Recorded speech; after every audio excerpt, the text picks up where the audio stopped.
Allez, on y va. On commence malgré tout. Alors c'est Agada Kouf Yud Zayin. C'est pas Shabbat, c'est Brachot. Il faut chercher dans Brachot là-haut. Si vous vous trompez de texte, vous ne risquez pas de trouver. Donc, Kouf Yud Zayin, la Mishnah, elle dit, un truc que tout le monde connaît, parce que c'est rapporté dans le Shulchan Aruch, Mi she'achal v'shachach velo berech. Quelqu'un, il a mangé, évidemment du pain ou des gâteaux, par exemple, un truc important, quoi. Il a mangé et il a oublié de faire la bracha finale. D'accord? Il a mangé et il est parti. Comme on dit la blague, ou varachta. Et il s'est sauvé, tu t'es sauvé. Alors qu'est-ce qui se passe? Il y a une discussion entre Beth Shammai et Beth Hillel. Beth Shammai, ils disent Yarzor limkomo vivarech. Carrément, Beth Shammai est très très dur. Il te dit, il faut qu'il retourne à l'endroit où il a mangé. D'accord? Donc, tant pis pour s'il est loin. Kovyuzain, c'est la page. Kovyuzain, c'est le numéro de la Haggadah. Il dit, si jamais il a oublié, eh bien tant pis, on l'oblige à revenir. D'accord? Donc vous allez dans un mariage et vous partez sans finir sans la Birkat Hamazon, d'après Beth Shammai, même si vous êtes en voiture et vous êtes sur la route de retour, il dit il faut revenir là où tu as mangé.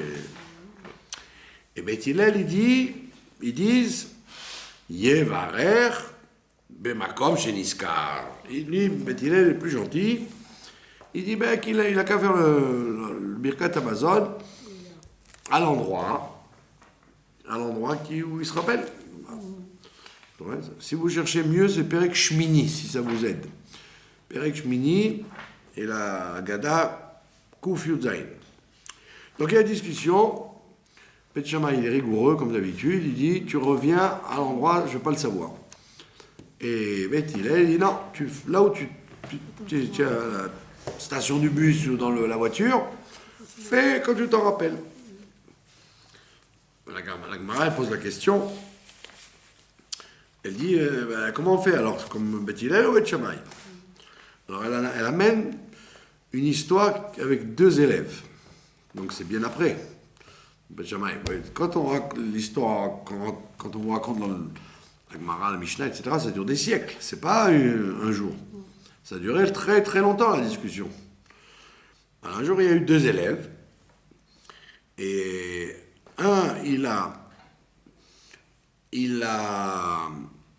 fait Béchogeg, c'est pas qu'il a fait exprès d'oublier, il est parti sans faire. Non, il a oublié, d'accord? Et puis, il a dit zut, j'ai oublié de faire le Birkat Hamazon, il est retourné. Et qu'est-ce qui s'est passé? Ashkach Arnaka de Dava. Là où il a oublié, quand il est revenu, c'est loin, il a trouvé une bourse pleine d'or.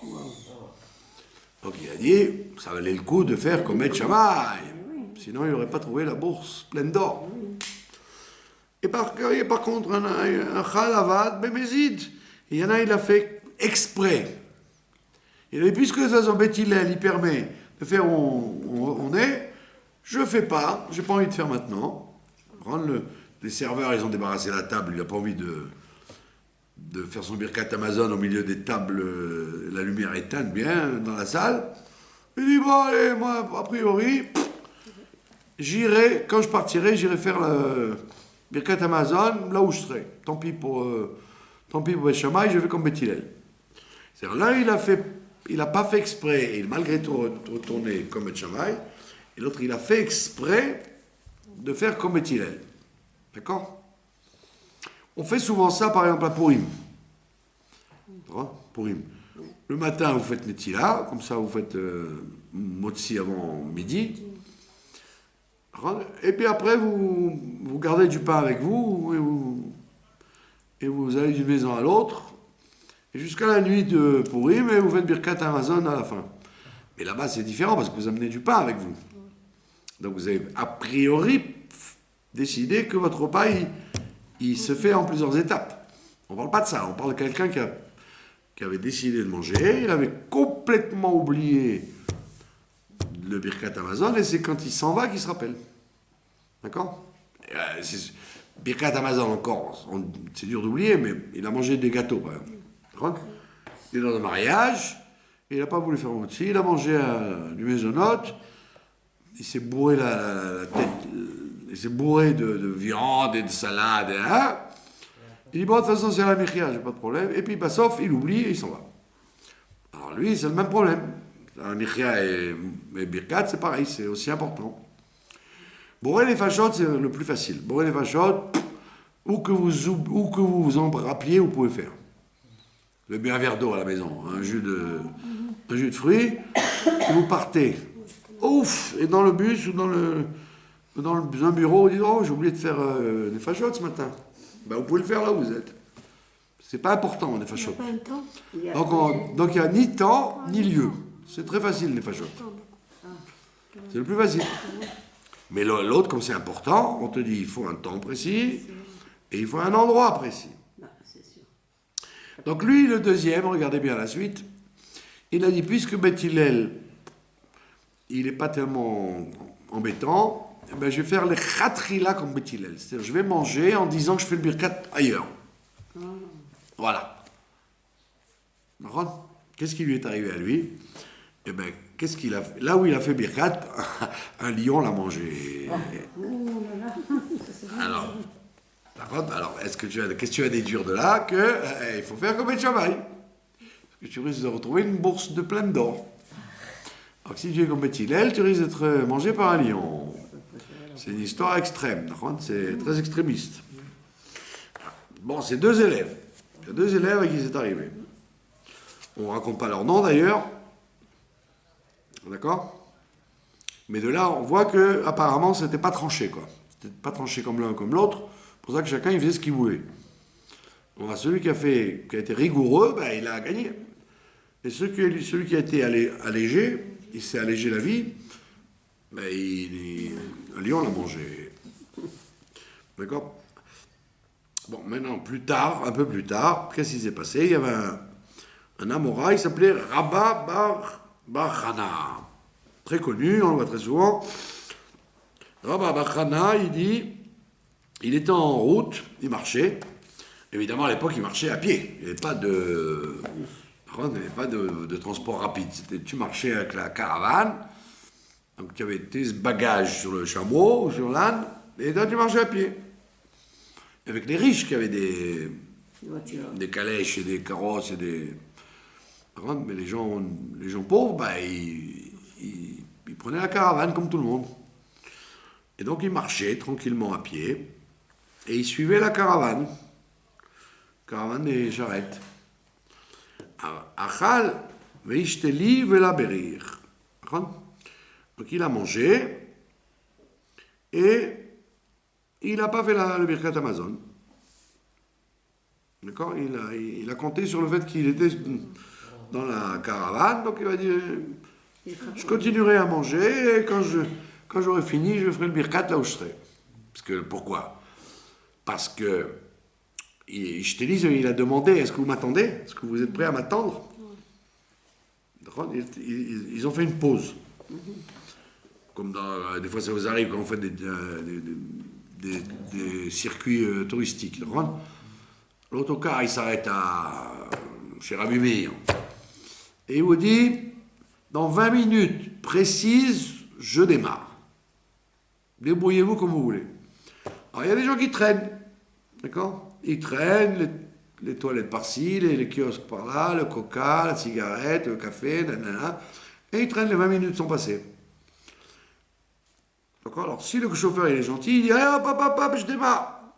Alors, le gars, il a mangé un sandwich, par exemple, et il n'a pas fait birkat dans le café où il s'est arrêté.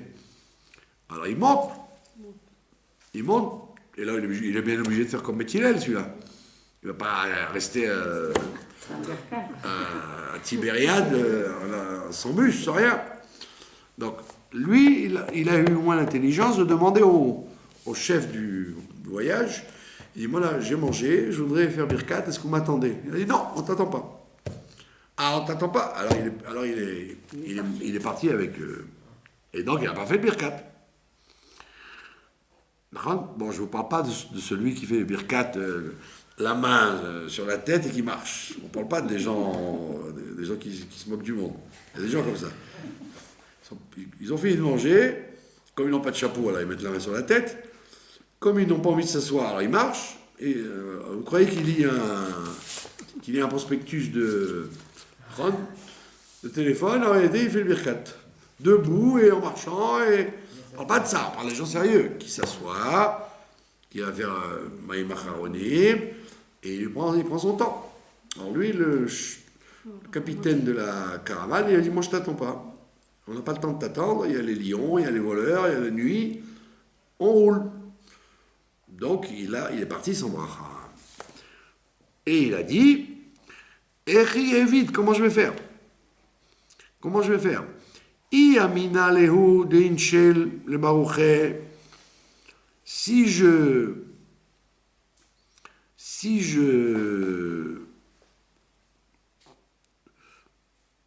dis aux gens qu'il faut qu'ils fassent le Birkat Amazon,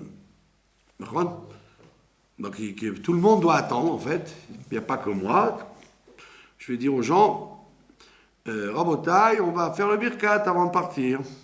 D'accord? Alors il dit, Amrile, Berich lechol echad mi Birkat, le Rachmana kamevarat. Il dit quand on fait le Birkat, il dit quelle que soit la façon dont tu fais le Birkat Amazon, c'est bon. Tu n'es pas obligé de faire dans un livre avec toutes les brachot et tu peux même faire en français en disant ah bon, grâce à Dieu, j'ai bien mangé, le pain était bon, voilà, c'est fini. C'est bon. Ouais, ça s'appelle Birkat. Comme les enfants. Berir, Rachamana, et fait la petite phrase.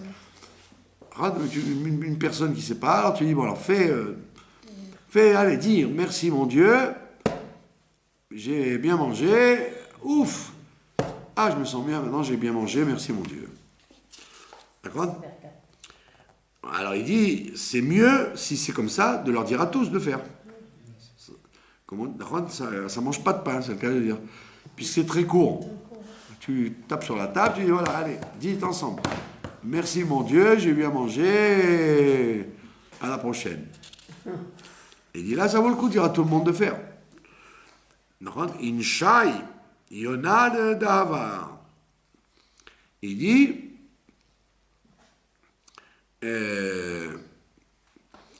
vous savez, il raconte l'histoire qu'on a vue, il dit, tu sais, celui qui a fait le Birkat, il a trouvé un pigeon en or.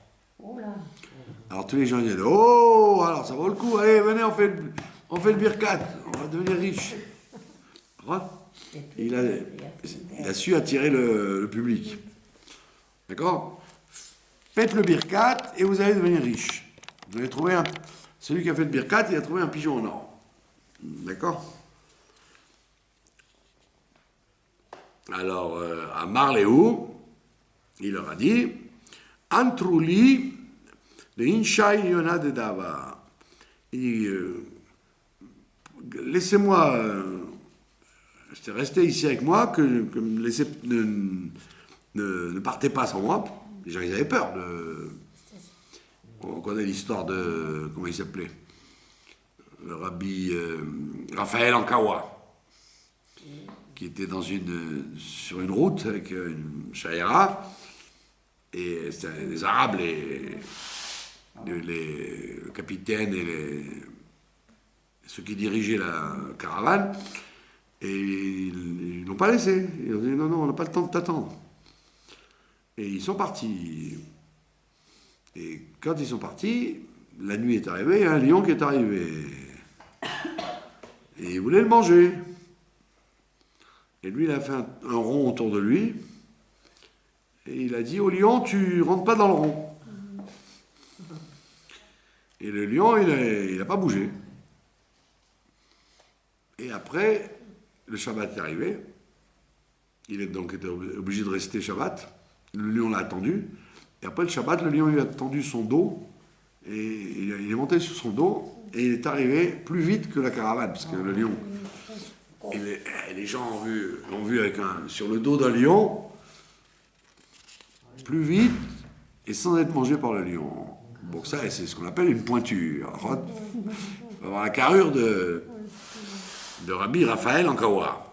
Mais, dans notre histoire à nous, il leur a dit attendez-moi. Parce qu'ils ont dit ouais, ça vaut le coup, s'il va trouver un pigeon en or, on va partager. Des Anshai Yona de Dava.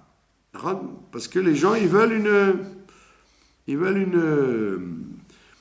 dit j'ai oublié ma colombe en or, je suis obligé d'aller. Adar Azil Uvarir. Et donc à ce moment-là, il a fait semblant, soi-disant, d'aller rechercher la colombe en or.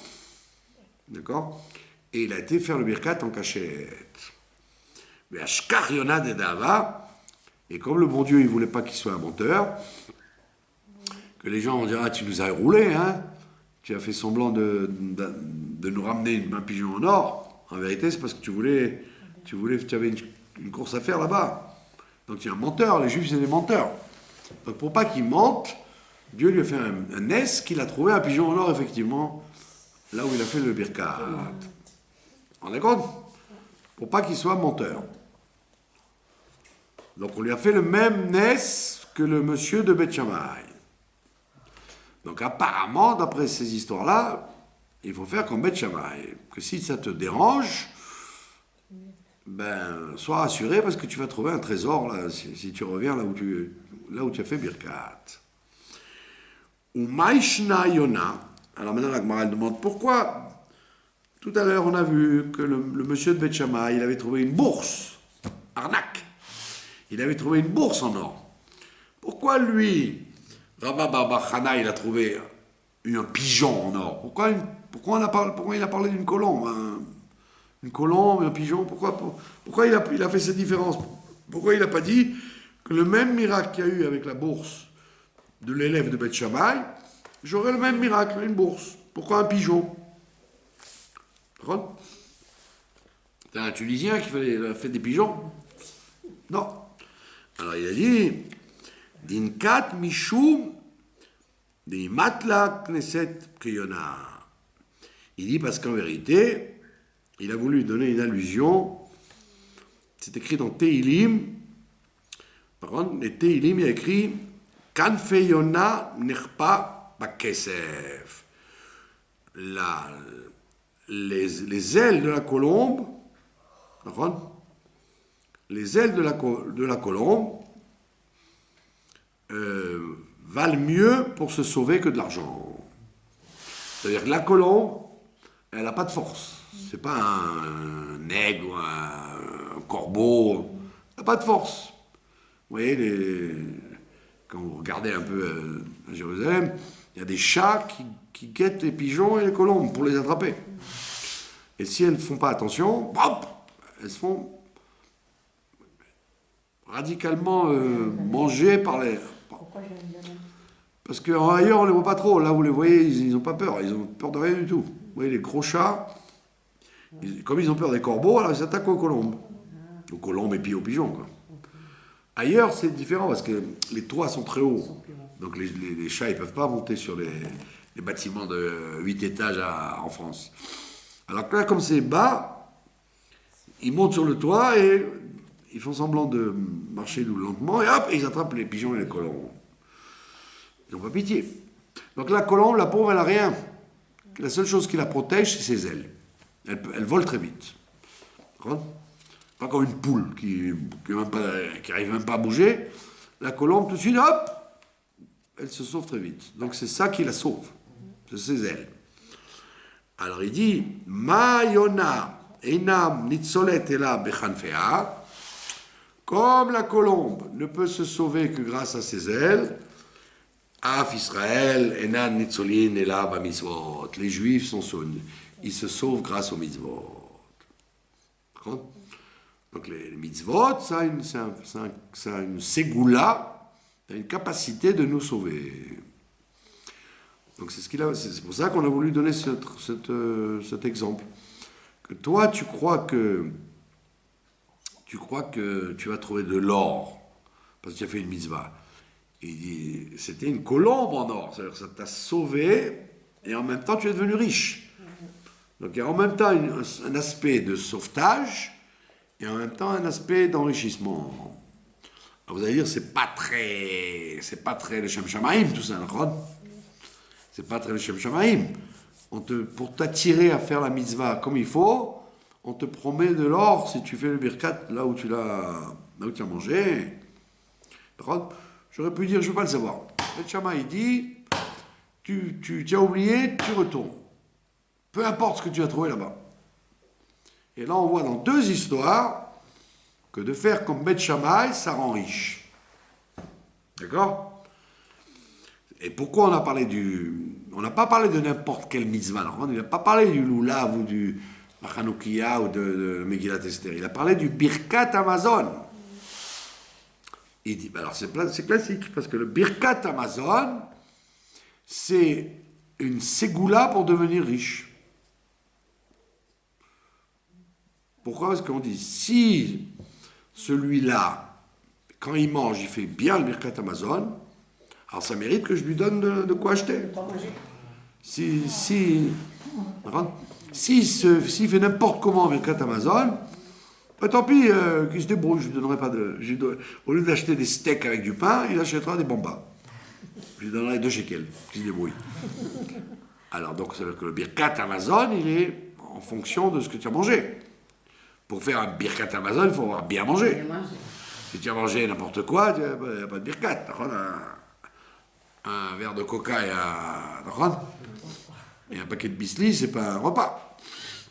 Donc c'est pour ça qu'on te dit, pourquoi dans les deux cas, comme on fait attention à faire Birkat Amazon comme il faut, on dit, les anges, ils disent, oulala, il a de la valeur son Birkat Amazon à celui-là.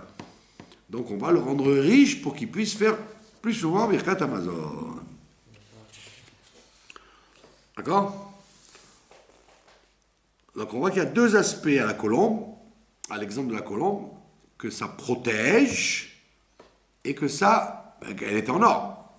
Et que ça, la mitzvah protège et elle rend riche, comme la colombe. D'accord? Af Israël, mitzvot, meginot, alayhem. Il y a donc deux versions. La version qui dit les mitzvot enrichissent et l'autre qui dit non, les mitzvot ne font que protéger. C'est déjà pas mal. D'accord? Il y a des gens qui sont très gourmands, ils veulent pas seulement être protégés des problèmes, ils veulent être riches. Et il y a des gens qui ils disent, ah, laisse-moi tranquille. Déjà que je sois protégé, c'est déjà magnifique. D'accord? Donc il y a deux versions dans cette histoire. D'accord? Maintenant, halakha le maaseh, la halakha te dit de faire comme Beth Hillel. Tu veux être rigoureux, fais comme Beth Shammai. Retourne à l'endroit. Mais halakha le maaseh, on ne peut pas t'obliger à retourner. On te dit là où tu es, tu fais. Tant pis pour toi, tu ne seras pas riche. Mais et un lion ne te mangera pas, t'inquiète pas. Maintenant, si tu veux prendre le risque, il faut le faire quand vous avez mangé et qu'après il faut reprendre une voiture pour refaire le birkat là où vous avez mangé, c'est un peu complexe. C'est pour ça qu'il y en a qui font comme ça, quand ils ont oublié, ils font un compromis. Là où ils arrivent, ils refont Netila sans bracha, et ils mangent du pain sans bracha. Comme ça, ils peuvent faire le birkat là où ils sont, puisqu'ils viennent à nouveau de remanger. Ça, c'est la meilleure solution. On parle évidemment si vous avez un endroit où pouvez vous asseoir. On ne parle pas, vous êtes dans un bus ou un endroit où il y a un banc. On parle, vous êtes arrivé dans une maison, vous dites, oh là, mais j'ai oublié le birkat là où j'étais. Alors, t'inquiète pas, fais netila sans bracha, mange du pain sans bracha, et le birkat que tu vas faire, tu dis, celui-là, je fais le birkat maintenant, et en même temps, je rattrape le birkat que j'ai pas fait avant. C'est la meilleure solution. Maintenant, si tu veux devenir riche, alors retourne là où tu as mangé. D'accord? Moi, je connaissais une dame à l'aéroport. Elle s'est mise à manger tranquillos. Et puis, Tom, là, ils annoncent mesdames et messieurs, le vol, embarquement immédiat. Alors tout le monde, allez, ma mémé, allez. Elle voulait rien entendre, elle voulait faire le birkat. Et en fait, elle avait raison, parce que le temps que tu montes à l'étage et que tu enregistres ta valise, etc., enfin ta valise, ton ticket, elle est arrivée tranquillement. Mais disons qu'il y a d'autres gens qui paniquent, dès qu'il y a un embarquement immédiat, ils ont peur, ils paniquent, ils se disent, bon, je ferai dans l'avion. Voilà. Pas de questions? C'est facile. Ça vous arrive jamais de toute façon d'oublier de... En général, les gens ils sont sérieux, quand ils mangent, ils se rappellent le birkat avant de partir. Il y a une femme, elle m'a dit, mais attendez, je comprends pas, pourquoi les femmes doivent faire le birkat Amazon? Puisque c'est une mitzvah qui dépend du temps. Ça dépend du temps. Elle dit, non, mais ça dépend pas d'un temps objectif, comme le Shabbat, Yom Tov, la nuit, le jour. Ça dépend du temps que toi tu as fixé. Donc comme tu as pris le temps de manger, tu peux aussi prendre le temps de birkat. Donc il ne faut pas raconter que ça dépend du temps. Ça dépend du temps que toi tu as fixé. Tu savais très bien que tu avais une demi-heure, donc tu avais qu'à faire 25 minutes manger et 5 minutes birkat. Et ne dis pas, ah non, j'ai plus le temps maintenant, le temps est passé. Moi je me rappelle quand on était à l'armée, pour nous énerver, il nous donnait 7 minutes. 7 minutes pour manger et birkat. Alors la plupart, ils ne mangeaient pas de pain. Hein. La plupart des gars, ils disent, bon, tant pis pour le pain, on va pas aller 3 minutes à trouver de l'eau, revenir 3 minutes, tu as déjà passé 6 minutes. Tu n'as plus faim, il t'a enlevé le goût. Donc c'est exprès, tu avais 7 minutes. Et je peux vous garantir que quand vous avez des impératifs, vous mettez 7 minutes. Ouais, vous mangez en 3 minutes et vous faites le birkat en 3 minutes. Ouais, moi de toute façon, moi je mangeais pas de pain, comme ça je ne me passais pas la tête. On attendait le soir tranquille pour manger du pain jusqu'au lendemain matin. Mais Kitsour, le birkat Amazon, c'est très important. Et donc, il ne faut pas seulement faire le birkat, il faut le faire à l'endroit où on a mangé, de préférence. Alors, la Gemara, elle finit comme ça. Amar Rav Yehuda. Amara, Rav Yehuda, au nom de Rav, il dit de Amrilla bematnita tana. On enseigne dans une Mishnah quelque chose qui nous dit, que vous connaissez toutes, Veit kadishtem. Il y a écrit Veit kadishtem. Vous vous sanctifierez. De quoi ça parle? Se sanctifier, c'est l'eau de Netila. Veit kadishtem, ça veut dire vous ferez Netilat Yadayim avec de l'eau. Veit kadishtem. Pour manger du pain. Pour faire le quatre. Ouais. Les femmes, elles sont obligées de laver les mains. Pardon? Les femmes, elles sont obligées de faire... On ne parle pas de la fin, de l'eau de la fin, de l'eau du début. Parce que vous auriez pu envisager, vous avez entendu peut-être parler du Rav Goren, il y avait un Rav Arashi d'Israël, le collègue du Rav Ovadia Yosef, il s'appelait le Rav Goren, celui qui a délivré le Kotel, là, qui a sonné les chauffards au Kotel en 67. Et lui, c'était un très grand Rav de Halakha, et il a écrit un livre sur la guerre. Comment se comporter en temps de guerre. Et alors il dit que les soldats, par exemple en Égypte, il faisait une chaleur terrible, Et il n'y avait pas assez d'eau. Ils amenaient de l'eau en camion, mais il n'y avait pas assez d'eau. Alors il dit, puisqu'il faut garder l'eau pour boire, on ne peut pas garder l'eau pour faire des tilas. Il a- Tu ne peux pas t'amuser à... Il y a 500 personnes avec de l'eau, garde cette eau pour boire. Parce que si que Dieu préserve, tu es coincé par les Égyptiens, il faut tenir le temps. Donc, qu'est-ce qui permettait aux soldats de mettre une... Ça. Non, de mettre une nappe. Ah, merde. Une nappe ou un vêtement entre le pain et les mains et de faire motzi sans toucher le pain. Comme ça, vous n'utilisez pas d'eau. Donc, quelqu'un, il peut faire ce targil là. Quelqu'un, il n'a pas envie de se casser la tête. Il a acheté un bon shawarma à la Tachana Merkazit, mais il n'a pas le temps de s'asseoir manger. Comme les soldats, vous voyez, ils ont le sac d'un côté, la mitraillette de l'autre et le sandwich comme ça. Donc, qu'est-ce qu'il fait, le gars? Il dit, j'ai pas le temps de faire Netila, j'ai pas le temps de faire ça bien, je ne touche pas avec les mains. D'accord? Donc, ou ils mettent des gants, ou tu prends une serviette, ou un tricot, ou un papier, voilà, entouré avec le papier, tu es tranquille. Donc, la Gemara, elle te dit, non, Veit kadishtem, vous vous sanctifierez, c'est Netila du début. Ne fais pas cette ruse-là de manger dans le papier en disant j'ai pas touché. Qu'est-ce que tu veux chez moi? J'ai pas besoin de me sanctifier les mains, j'ai pas touché le pain. Non, Veit Kadishem, tu dois sanctifier tes mains et te laver avec de l'eau. D'accord?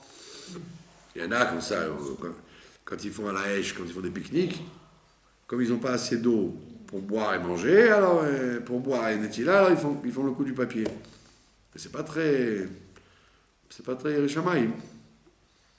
Par contre, tu n'as qu'à ou acheter des pains maisonnotes, Oui, c'est mieux. ou alors prévoir assez d'eau ou un endroit d'eau pour faire des tilas. C'est pas très kadosh. Non, ben, vous connaissez bien les juifs quand ils sont. En route la Haaretz, ils ne connaissent pas beaucoup les choses. Donc, ils font ou bien ou rien.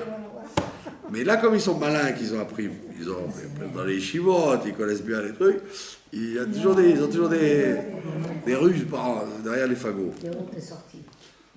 Et c'est pour ça qu'ici, il ne faut jamais dire quelque chose, parce que si vous dites quelque chose, ils vont dire, mais tu ne connais rien. C'est connu, ça. Bon, un gars, il achète un shawarma au Tachana Merkazit, vous le regardez, il a pris son shawarma, il a payé, il n'a rien volé du tout, et dans le papier, motzi. Vous allez dire, hé, qu'est-ce que c'est quoi, tu te moques du bon Dieu? Ben, il dit, j'ai rien fait, j'ai pas touché le pain. C'est pour ça que la Gemara, elle te dit, Veit Kadishtem, vous devez faire Netila avant de manger. Et quand il n'y a pas d'eau? Hein? Quand il n'y en a pas assez, qu'est-ce qu'on fait? Voilà, et s'il n'y a pas d'eau, il n'y a pas d'eau. C'est dans le papier. Mais ne te mets pas dans une situation qui n'est pas Il d'eau. faut pas, on peut, enfin, faut pas un petit peu humidifier les mains. Non, c'est rien ça. Ou vous mettez la quantité d'eau qu'il faut, ou rien du tout.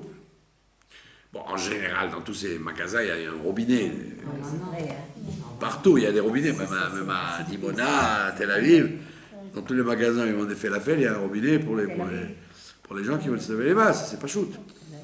D'accord? Mais on parle de celui qui n'aurait pas d'eau du tout. Ou alors pire que ça. Moi, ça m'est arrivé plusieurs fois. Vous vous réveillez le matin. Vous vous réveillez le matin, pas d'eau. Comment vous faites? Ça peut arriver. Une personne, elle est en train de s'occuper, puis elle dit, tiens, moi je vais manger un sandwich.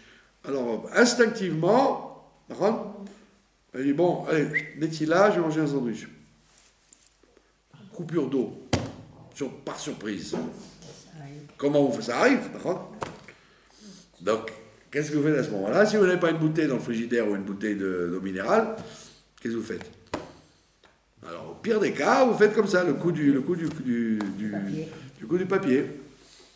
Maintenant, si vous êtes racide, vous attendez que l'eau revienne. Ou alors vous achetez. Moi, je connais quelqu'un, il a acheté un pack de 6 bouteilles, parce qu'il n'y avait pas de bouteille une, il fallait acheter 6. Il a acheté 6 bouteilles pour faire des tilas. Je lui ai dit, oulala, tu as monté 10 kilos à la maison pour faire ça. Mais dans un kéli, il y a un litre d'eau. Hein. Ah, il y a un litre dans un kéli, bien sûr. Mais à l'origine, il n'y a pas besoin d'un litre, il suffit d'un verre. Un verre suffit, tac, tac.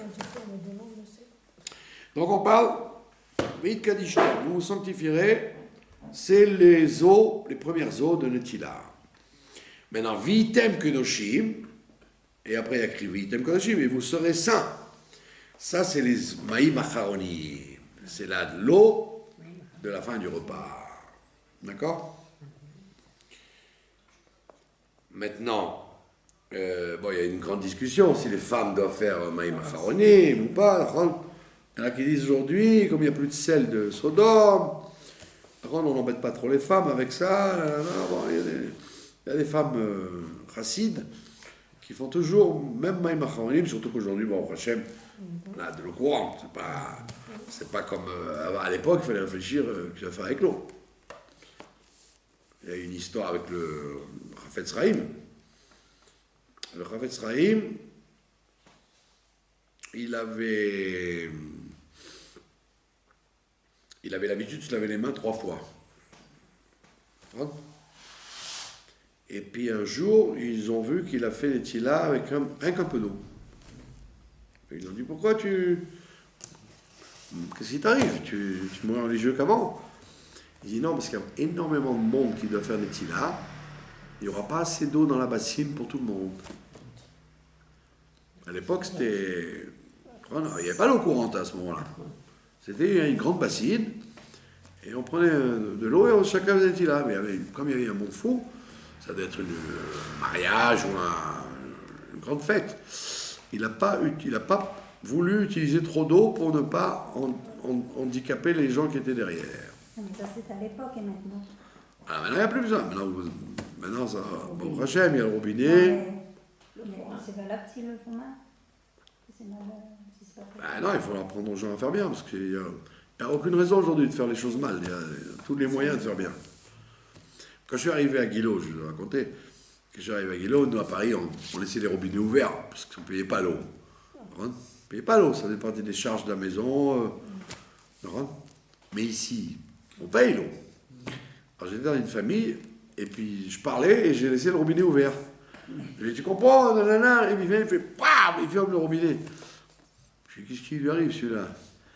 Mais tu m'excuses, ici on paye l'eau, alors je ne voudrais pas que si tu t'en sers pas, tu fermes l'eau. J'étais choqué, c'est bizarre. Ouais. D'abord, c'est un pays où il n'y a pas beaucoup d'eau, et deuxièmement, l'eau, tu la payes très cher. Mais quand même, il faut apprendre aux gens que non, de faire la mise va bien. Les enfants ou les gens pas très scrupuleux, ils font des choses symboliques. Un peu d'eau, ça suffit. Non, il faut essayer de faire bien. Il y en a même des gens très scrupuleux, ils se nettoient les ongles avant. Pour pas... Ils se nettoient les ongles, pour pas qu'il y ait du noir sous les doigts, pour pas que ce soit un sec entre l'eau et la peau. Les gens comme ça. Et puis ils ont les mains bien sèches pour que l'eau elle rentre bien. Il y a tous les degrés que vous voulez. Vous voyez dans les mariages, vous voyez ça, mais les gens sont tellement pressés de manger. Quand vous voyez quelqu'un qui prend son temps, il va rater le schnitzel, là. Et on voit, c'est là qu'on va à l'Hirat Shamayim. Quand les gens, ils se jettent pas comme des sauvages sur le... C'est vrai, hein. Ou alors vous avez des papiers dans les robinets des mariages, il y a juste de quoi s'essuyer le bout des doigts avec. C'est des papiers tellement fins que vous avez les mains plus mouillées quand vous avez essuyé que quand vous avez... Il vous faut au moins 10 papiers pour bien essuyer les mains. Bon, tout ça, c'est la vie moderne. Alors, ça, c'est le... It Kadishtem, il a dit, c'est l'eau de Netila. Vitem Kodoshim, c'est l'eau de la fin, Maïm Acharonim. Ki Kadosh, Kikadosh, il dit Kikadosh, c'est le mina qu'ils avaient, c'était de l'huile. Zéchemen. Comme ils mangeaient avec les doigts, donc ils avaient les mains qui sentaient mauvais. Ils mangeaient avec les doigts, les gens, comme les bédouins. Ils mangeaient pas avec des fourchettes. Jusqu'à très tard, les fourchettes c'est venu très tard. Donc de Louis XIV, Louis XV. Avant, il n'y a pas de fourchette. Au Beth Amikdash, il y avait des fourchettes. Mais dans la vie, il n'y avait pas de fourchette. Les gens mangeaient avec le pain et les mains. Donc, qu'est-ce qu'ils faisaient? Ils se rinçaient les doigts avec de l'huile. De l'huile pour sentir bon. Pour enlever l'odeur de la nourriture sur les mains. D'ailleurs, vous avez remarqué peut-être que même quand vous avez une fourchette, vous avez les mains grasses. On dirait que ça traverse. Vous n'avez pas fait attention? Vérifiez, quand vous mangez, même avec une fourchette ou un couteau, en vérité, la fourchette fait passer aussi le... Alors, donc, ils utilisaient de l'huile, c'est shemen. Et ça, c'était les gens riches en général qui avaient. Ils avaient de l'huile, et il y avait le chamash qui passait, il y avait le serviteur qui passait, et on s'essuyait sur son dos. Oui, pour il n'y a pas de serviette. Donc il passait comme ça et on s'essuyait pour enlever l'huile, pour avoir des mains toujours bien propres. C'était le shemen. D'accord? Et ceux qui avaient beaucoup d'argent, ils mettaient de l'huile sur la tête du serveur pour qu'il y ait une bonne odeur dans la maison quand on avait mangé. Pour pas qu'il y ait les odeurs de cuisson. Alors il passait pour désodoriser la maison avec sa tête. Et en dernier, après il y a écrit Ani Hashem Elokechem. Ani Hashem Elokechem, ça c'est la bracha.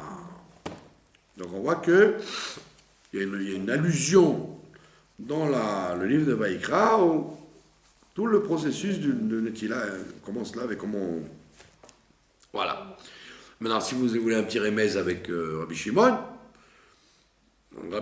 il disait à ses élèves, vous êtes là dans ce monde-là pour étudier la Torah. Alors ils ont dit, écoute, tu es gentil, mais il faut avoir de quoi manger. Donc c'est l'histoire du birkat, là, que si tu fais le birkat comme il faut, tu deviens riche. Alors la même chose, il leur a dit, quel est votre problème d'être riche? Il les a fait sortir dans la cour, et il y avait une grande vallée là-bas, dans le nord, en Galilée, il y avait une grande vallée. Il a dit à un Dvar Torah, et la vallée s'est remplie d'or. Et ils sont devenus comme des fous. Et c'est quoi? C'est ça votre problème de devenir riche? Quand vous étudiez la Torah comme il faut, vous serez riche. Et c'est écrit comme ça. Alors vous allez dire, comment ça se fait que plein de gens ils étudient la Torah comme il faut, ils sont pas riches? Alors justement parce qu'ils peut-être ils n'étudient pas comme Rabbi Shimon. C'est rare. Étudier comme Rabbi Shimon, ça veut dire quand tu étudies, tu ne fais que ça. Tu commences pas à dire bon attends, je vais me faire un café, j'ai pas mon téléphone, si je suis fatigué, je ferme le livre. Non, tu as consacré 10 minutes. Dans les 10 minutes, tu n'es nulle part ailleurs. Tu n'es que dans ce que tu fais. C'est ce qu'on appelle Rabbi Shimon en miniature. Et d'après la Torah, ça doit rendre les gens riches. Mais alors, si les gens ne sont pas riches, il y a écrit dans les livres qu'il ne faut pas demander à être riche. Tu ne dois pas dire je vais être riche. Pourquoi? Parce que peut-être que si tu demandes à être riche, là-haut, il y a des accusateurs qui vont dire « Celui-là, riche, vous rigolez ou quoi? Avec toutes les fautes qu'il fait, vous voulez le rendre riche? Pas question. » Donc, au contraire, si tu demandes à être riche alors que tu n'es pas fait pour ça, tu risques de t'attraper des accusations sur ta tête. Alors, qu'est-ce qu'il faut faire alors? Il dit il faut demander à annuler les accusateurs. Pas devenir riche. Tout ce que tu demandes, ne demande pas la chose. Demande qu'on fasse taire les accusateurs qui empêchent que la chose t'arrive. Vous avez compris l'astuce? Au lieu de dire je veux être en bonne santé, qui est celui-là pour être en bonne santé? La santé, qu'est-ce qu'il fait avec? Qu'est-ce qu'il fait avec la santé? il n'arrête pas de dire Shonara, il n'arrête pas de courir pour faire des avérotes. On ne veut pas lui donner la santé. Alors ne demande pas la santé. Demande aux accusateurs qui est en haut, taisez-vous, ne m'apportez pas de malédiction sur l'argent, sur la santé, sur les enfants, sur ce que vous voulez. Tu fais taire les accusateurs, mais ne demande pas quelque chose. Sinon, tu risques d'ouvrir des dossiers. Pourquoi tu serais riche, toi? Pourquoi ma pito? Riche, on n'a pas besoin, mais la santé, Alors, c'est fondamental. n'importe quoi, pourquoi tu l'aurais? Il y a des choses qui t'empêchent de l'avoir. Alors on t'a dit, prie pour que les gens qui n'empêchent pas, comment on dit en hébreu, les hashtik. Les hashtik est un quatrième, faire taire les accusateurs. Voilà. Donc maintenant le srout de Rabbi Meir et de Rabbi Shimon, qui nous protège. On dit que vous savez qu'il y a écrit dans le Zohar à Kadosh que cette semaine, c'est une semaine favorable, très favorable à ouvrir tous les portes du ciel, ouais. Depuis dimanche jusqu'à Shabbat. Alors qu'est-ce qu'il faut demander aux accusateurs de... Voilà, demandez à ce que le srout de Rabbi Meir, Rabbi Shimon, il vous protège et annule les accusations qui empêchent l'abondance, quoi. Voilà. Bezrat Hashem. Et si ma chère venait, C'est encore mieux. puisqu'on a eu Pessar Chéni, donc c'est la deuxième chance. Donc il faut dire au bon Dieu, toi aussi on te donne ta deuxième chance. C'est pas voulu nous envoyer la Géoula à Pessar Rishon, envoie-nous là maintenant. On a oublié de manger la galette hier. Alors mangez, c'est comme Pessar Chéni, mangez-la maintenant. Il n'y a aucun problème de manger de la galette, de la matzah et du pain toute l'année. Il y en a pas besoin de manger ici. Non. Ah, vous l'avez raté hier, alors faites-le aujourd'hui. Moi, j'ai pas la... Voilà, je vous remercie de votre attention.